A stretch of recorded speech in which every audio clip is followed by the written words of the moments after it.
organize and mobilize and campaign with the use of social media, with the use of technology, where you don't need 3 generations of family networks to get your message to the voter and to mobilize the voter. So this is how things are changing, and it's going to get competitive for parties to nurture talent.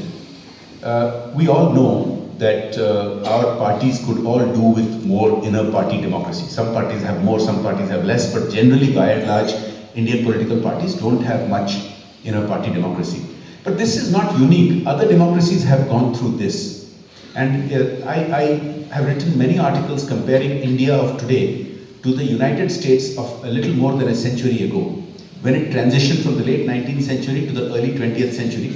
The late 19th century was known as the Gilded Age, and it transitioned to the progressive era.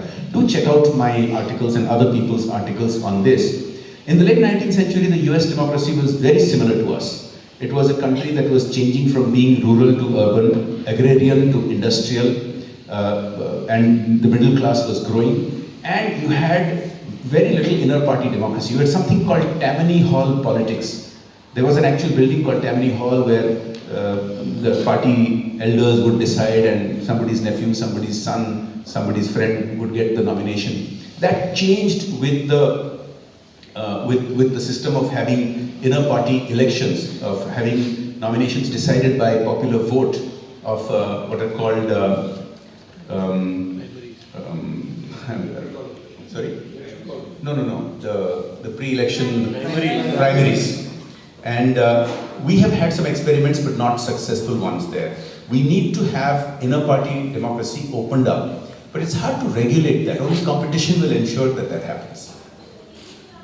You know, you raised a really interesting point about branding, and the fact that branding happens in one generation now, as opposed to 2 or 3, and in a very small amount of time.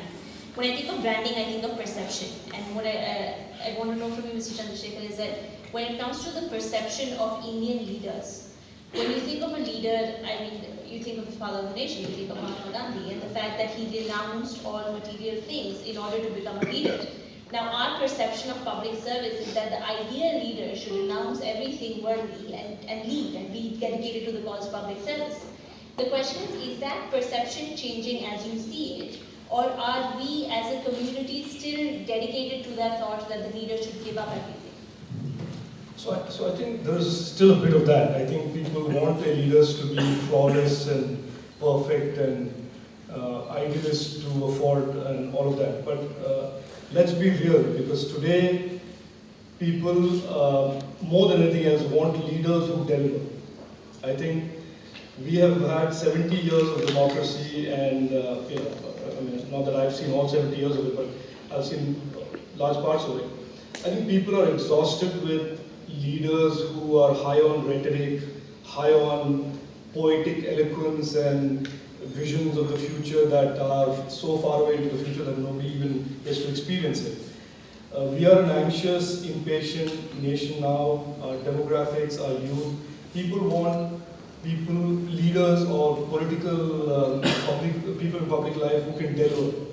And I think that narrative that you have to be a person who evokes great passion and great belief in something inspirational is still there. And I think, I'm not saying we should discount that, but it is slowly moving to people who are really focused on getting things done, real solutions to real problems, rather than having endless debates and discussions about the problem that will take you decades to solve. So I think we are in a transition, and social media and this instantaneous connect to people and the ability to measure the effectiveness of a leader so quickly is leading to a group of people who are adapting to that need amongst, especially the younger voters, which is that, show me what you're doing, show me your track record of what you've achieved before you come and give me some gyan about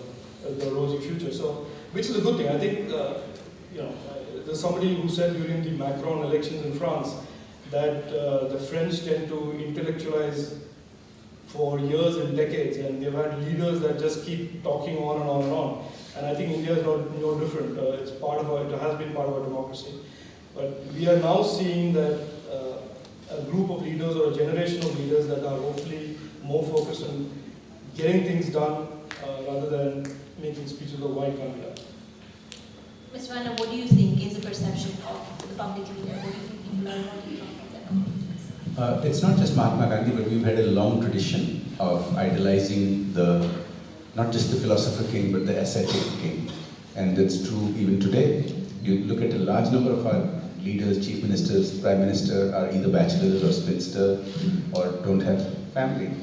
And it's very similar to what we were just talking about. But I think that is changing.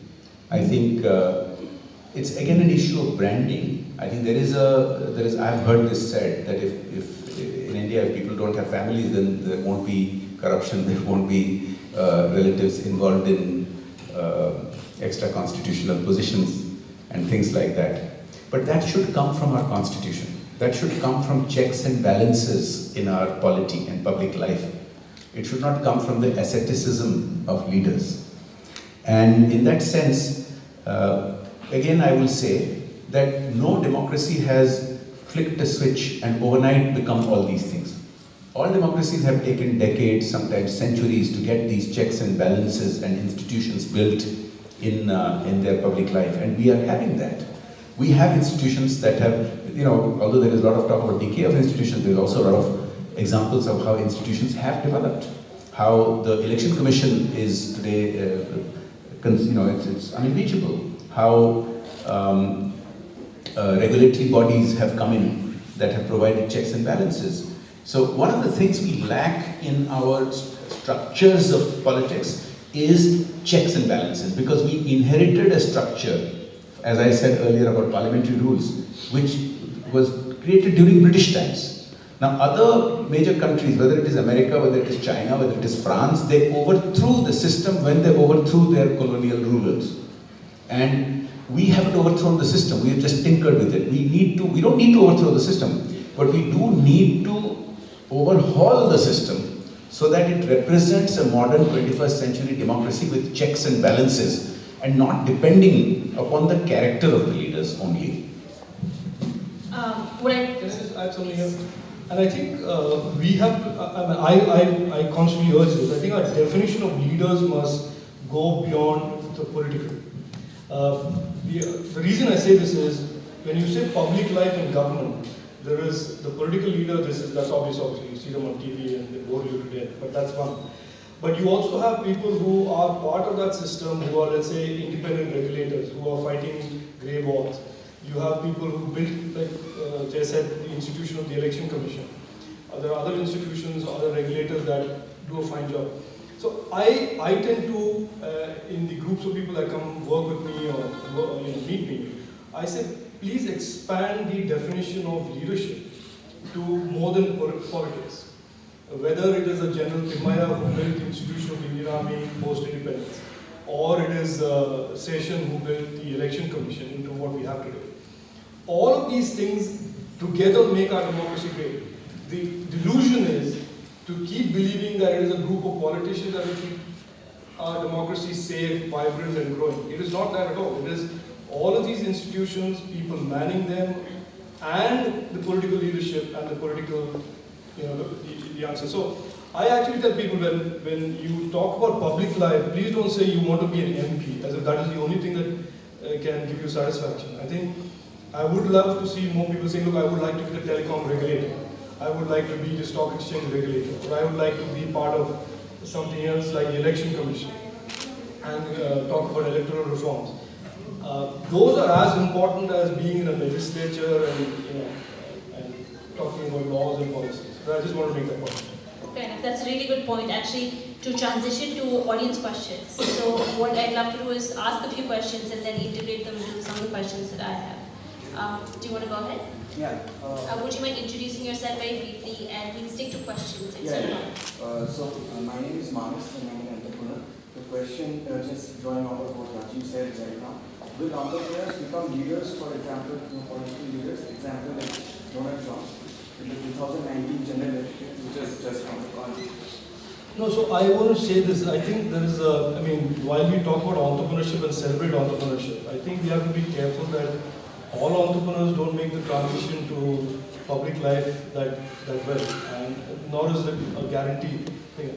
I can say for myself, on 2006 April 4th, when I first entered politics, I was like a kid going into college for the first day.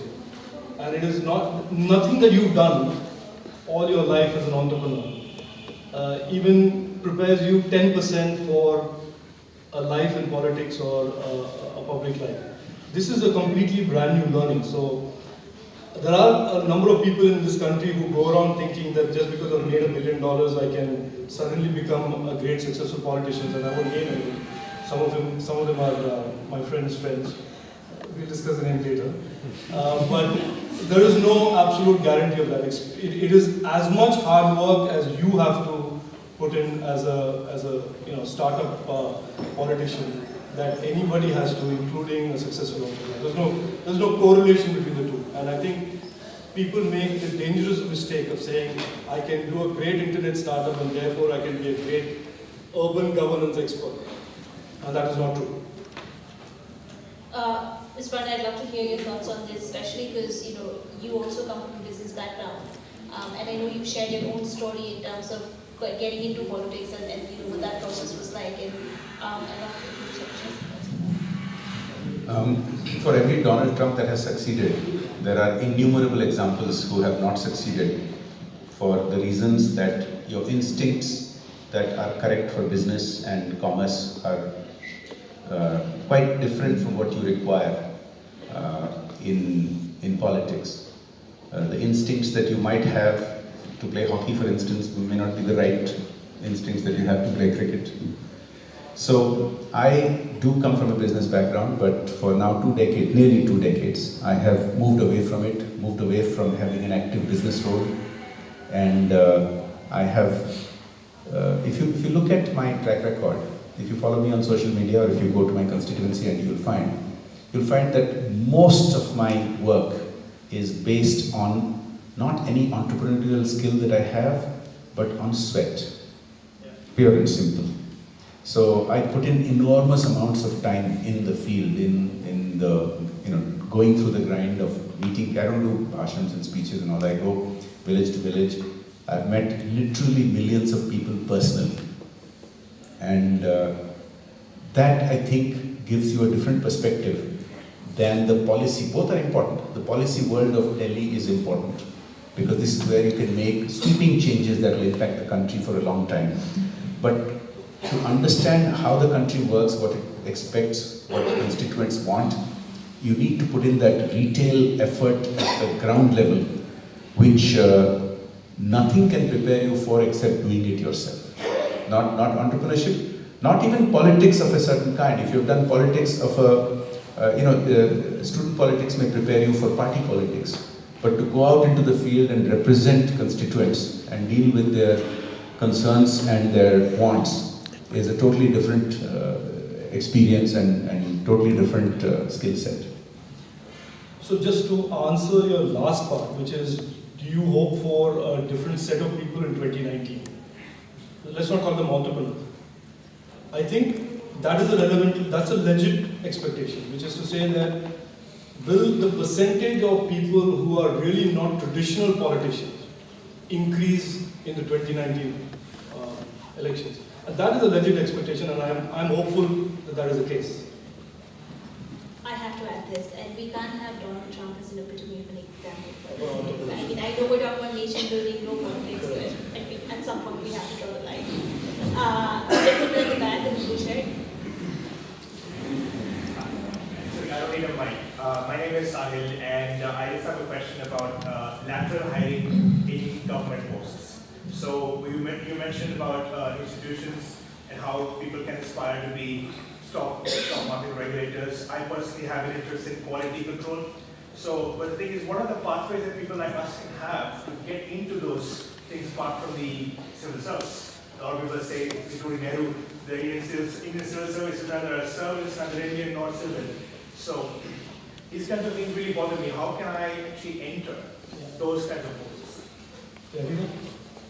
Yeah, so I think as much as you're bothered, even I'm bothered. I think there is a Okay, let me put this politely because I'm in Delhi and I'm trying to be politically correct here.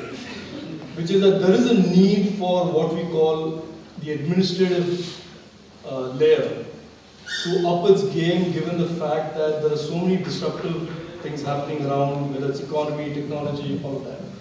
And we are seemingly taking on these new challenges with the same old, same old. Okay? So that would be common sense, a reasonably logical conclusion that we need more talent and more capacity coming in from the outside where the talent and capacity is. But don't forget the insecurity of what the status quo is of the Delhi system. So if you look at all of these regulatory bodies that are economic and they are really supposed to do cutting edge work, be ahead of the curve rather than behind the curve, whether it's technology regulation, whether it's economic regulation, you find again and again that the same group of retired bureaucrats man them. And somehow somebody has to cut that knot, that chicken and egg situation of how do we become less insecure of talent and get more and more of these specialized domain expertise talent into these institutions. So I don't know the answer. I mean, but I think I agree with you that it needs to be done. Let me add a little bit to that. So, first of all, this civil service that he's talking about was again another relic of the 19th century, which was not designed for what we want it to be today. It was designed for control, and it does a great job of control. Now, what it is today is cabals within cabals within cabals. Within the civil service, there are so many different streams. The IAS is sort of the upper caste of the civil service, and they have more or less an iron grip on many of the posts that he was just talking about. That is beginning to crack a little bit. One of the things that has happened just in the last 2 or 3 years is that within the civil service, there's a very interesting change happening. That now about 50% of all joint secretaries to Government of India, more than 50% are coming from non-IAS. This is just a recent last 2-3 years development. This is cracking the internal iron walls, but it's not quite lateral entry. We have had very, very few examples of lateral entry, an odd power secretary 20 years ago, the odd Nandan Nilekani, and of course the odd Prime Minister. Yes, but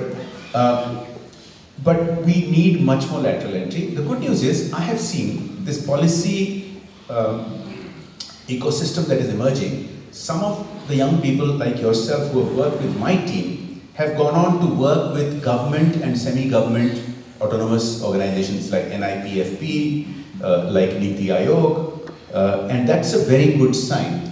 I think we need to encourage this, we need to push this much more, but that resistance, that insecurity, that cabal needs to be actually cracked up much faster. Yeah, so to answer that, I'm just building on what Jay said.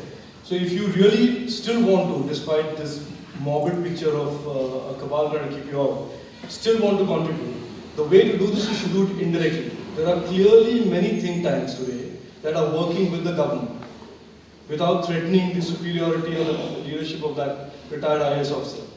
So there is, I read somewhere in Indian Express today, I think there's an organization called VIDI that's working on, that's worked on Aadhaar Act and the IBC and so on and so forth. So I think if you can locate those organizations that are anyway feeders into the government in terms of policy and ideas, that's one good way of virtual lateral entry, let's call it that. If you were to make this a little bit more tangible, both of you have talked about changes which are happening, whether it's the electoral side or within the governance and policy space. Let's put a timeline on this. Things are clearly changing.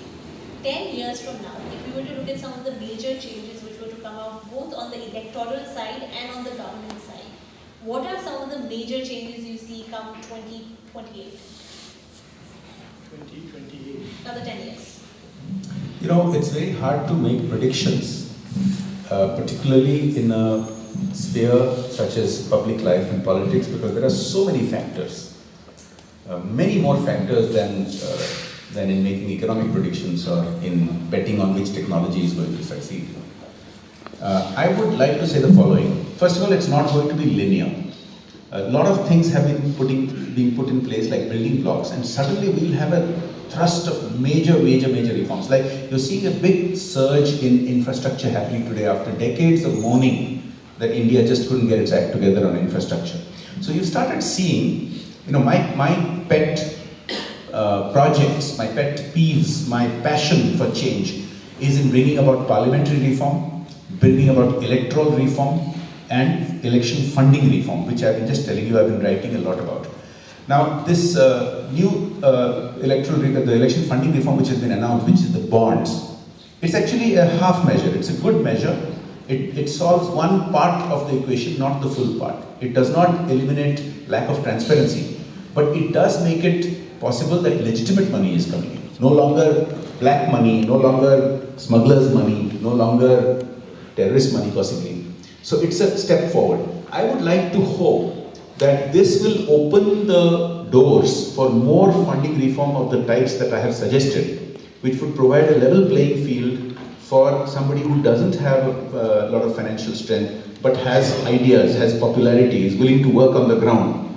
So I'm hoping that if we can get some of these parliamentary reforms and some of these particularly electoral funding reforms in place, by 2028 we could have a completely different, much more representative, much more fair democracy. So I'll predict the following. I think there are two things that are clearly already underway that are going to be more pronounced and visible. One is that the relationship between the citizen and his elected representative is going to be less top-down and much more equal. And I'll put money on this. And I'm willing to take any bet with anybody today here. That relationship is going to go through a reset. The arrogance, top-down, I am the ruler, you are the one who is being ruled, and I will just give you some crumbs and keep you happy once every 5 years. That's going to go through a reset. The second is government as a collection of institutions and government as one entity is going to be forced to be more open, whether it's a state government, whether it's an urban local body or a central government. The disclosure and transparency that citizens want but have not really gone out there and, let's say, been successful in getting done is going to become much more of a legit expectations from people. And as technology sort of binds government and governance and use of money, that will become much more easier for governments to do and more difficult for them to say no to. And the third one, in my opinion, is the size of government. I think currently the narrative of government is I've spent 12 lakh crores in my budget. And that is in some way some measure of greatness of a government. I think it will be, there is going to be a lot more taxpayer, the word is not revolution, but a move where taxpayers whose money is the money that is being spent by the government will get more involved in dissecting, analyzing government expenditure. And the government will be not measured by claims of how much money it spends, and it will be more about how effectively it's spending money and what the outcomes of that spend is going to be. So I'm saying three reasonably different things from what Jay is saying. Okay. Sir. I'm Dr. Jay. My question relates to the dichotomy in the title behind you. The call to public service, and under that, and it's significantly under that, a discussion of politics and money. As if the two are connected directly. But actually on the ground, you lose an election, become a minister, and enter Rajya Sabha. That is becoming a norm. Same thing in states. You lose an election as an MLA, and then enter legislative council. Sure, sir, the question Or a receipt is reserved for you, and somebody else leaves its seat, and you become a minister and gets a region ministership by becoming an MLA. Sure, sir. Do you have questions, sir?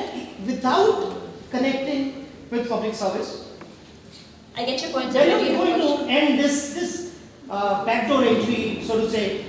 And to the extent the Aam Aadmi Party...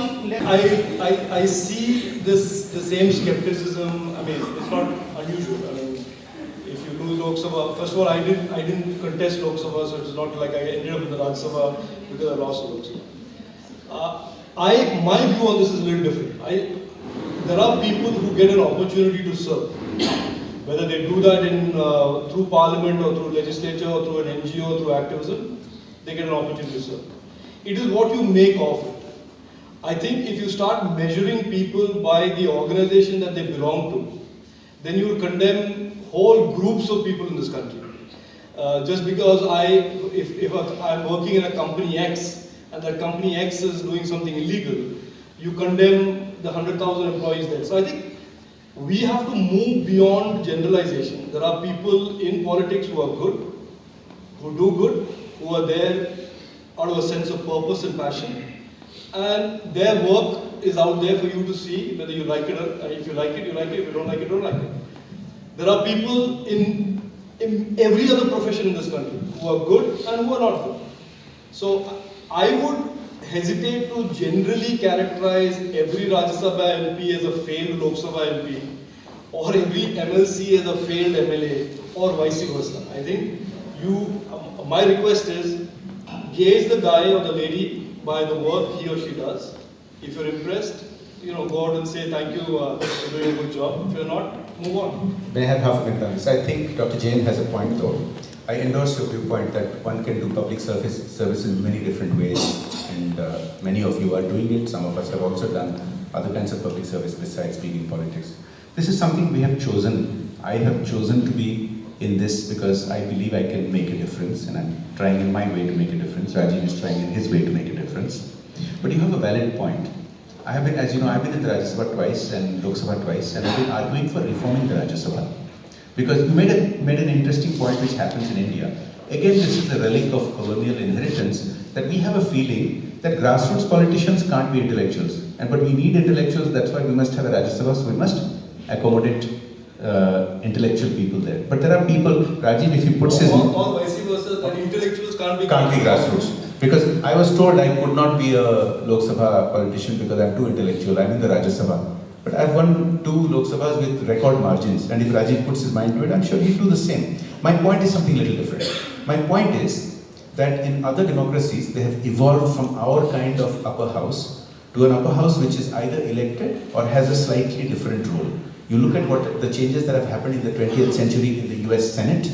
You look at the changes that has happened in the House of Lords in UK. You look at the changes that are being contemplated in Italy today, in Australia today.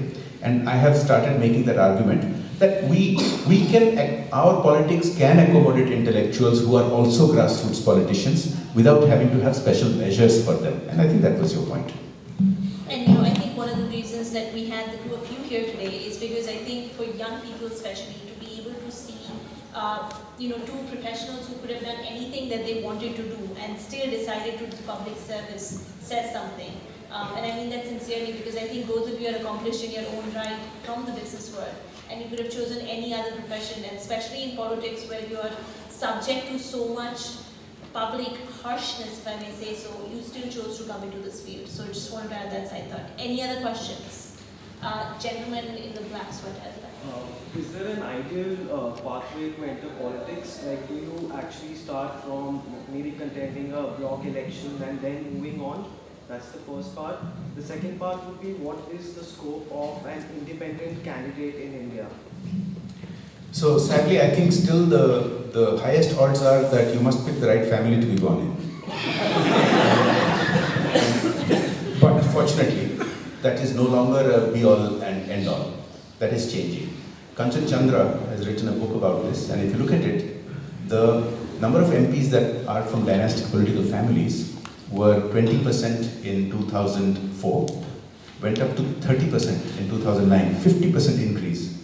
But in 2014, it came back to 21%. So it's found a sort of a stable place. But the reforms that we've been talking about are precisely to provide a level playing field for all others. So today, I think besides the family connections, the other 2 connections are student politics. If you are involved in student politics, that gives you an entree into party politics. There are several examples of people who start at a sarpanch level or block level, then graduate up to being an MLA, then maybe an MP. But not every Zilla Parishad member becomes an MLA, and not every MLA becomes an MP.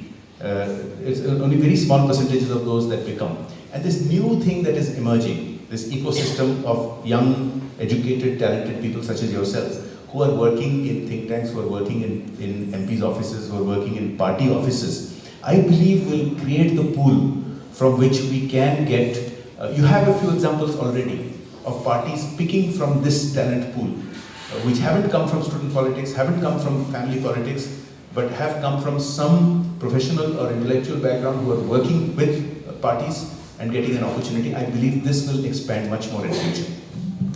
So my view is slightly different. I don't think, first of all, you should be thinking at this stage of contesting election. If you came to me for advice, and I'm not saying I'm right, I'm just telling you what I think, is I would say that you have to build up something that you are very capable at, you're very good at.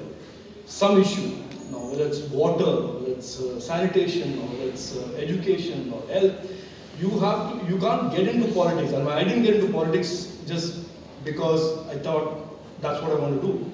I got into it because I thought, with my knowledge of technology and my background in technology, I felt that in that particular space, I could add value. So my view would be that the timing for you to enter active political, electoral politics is when you decide that you really have something to contribute that is real, tangible and unique. And I'm not even contradicting what Jay is saying, that you may want to, if you're going to become a full-time career politician, that's a different roadmap, which is, okay, fine, you go to your elections in the urban local bodies, then you become an MLA, and that's I don't encourage anybody here to do that.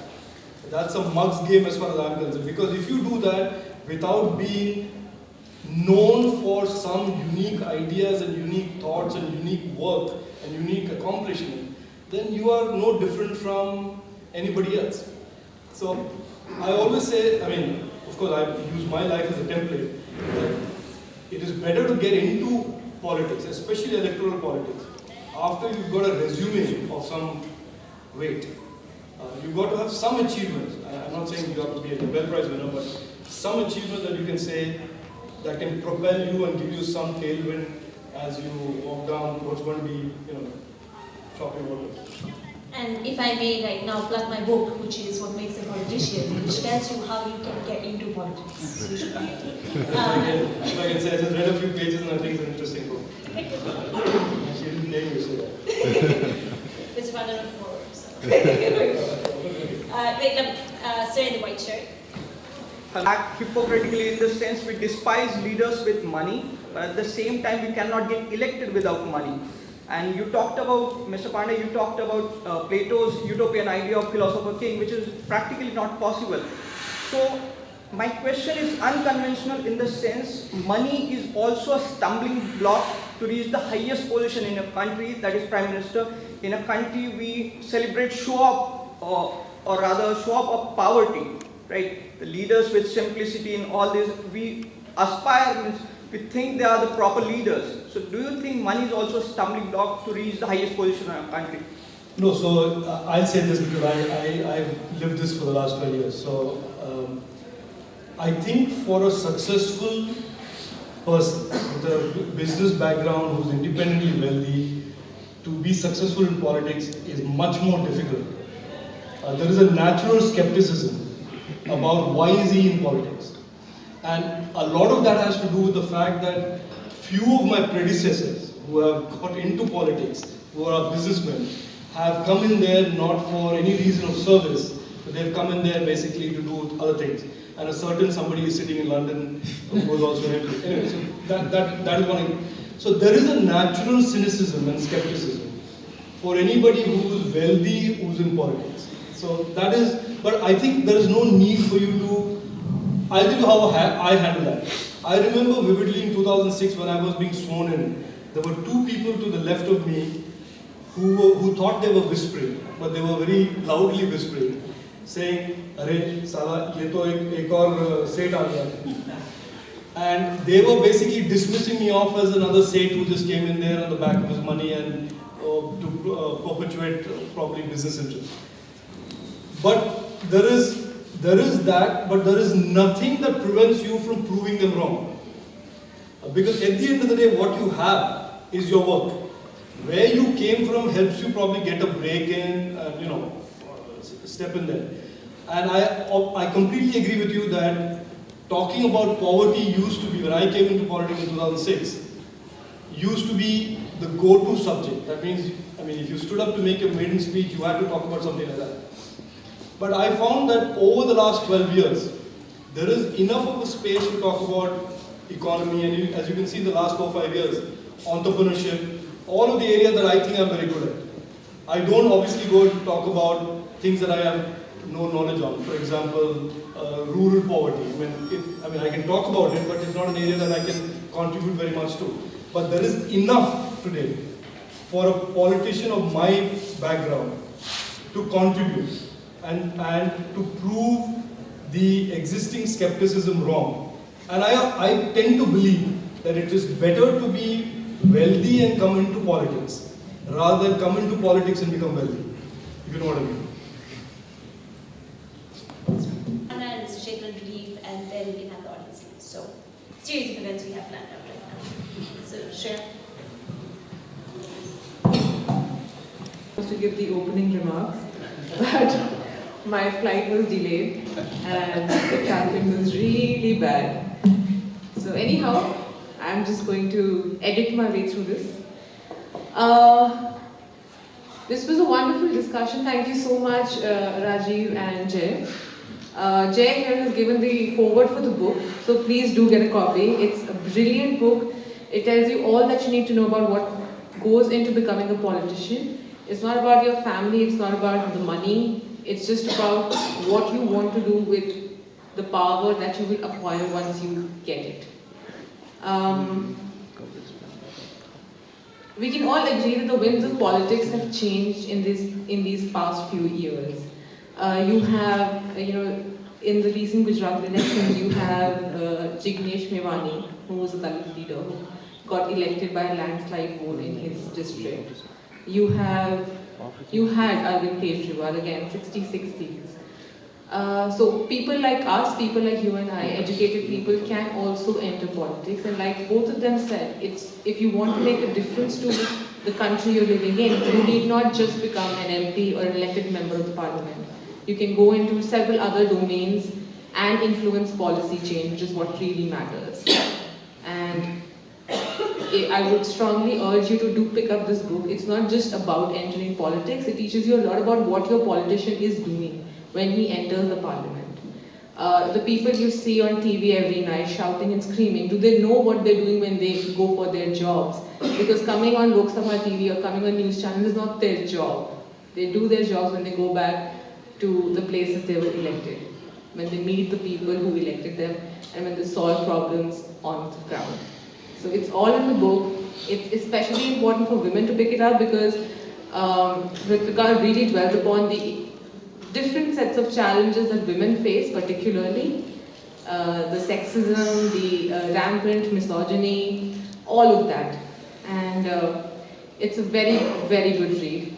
And I'd like to thank all of you here for attending, being such attentive listeners, and for, I'm sure, buying the copies that are out there.